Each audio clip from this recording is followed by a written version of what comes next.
తాకి పాడేనే రాగాలు. ఈ నేల తల్లి పొట్ట సించుకొనొచ్చే పంటసేల మురిపాలు. మా గాని కురుల అంచు పచ్చంగా మారి మెరిసిపోవు అందాలు. ఆ కొండ కోనలల్ల పొద్దు బుడవంగా కదిలేనంట పాదాలు.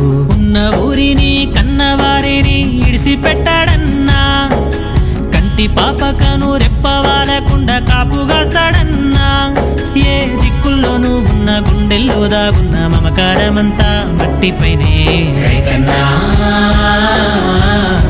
రాజు నీవేనన్నా, నీ చెమట సుక్కల బతుకే బుక్కెడు మెతుకులన్నా. ఓ రైతన్నా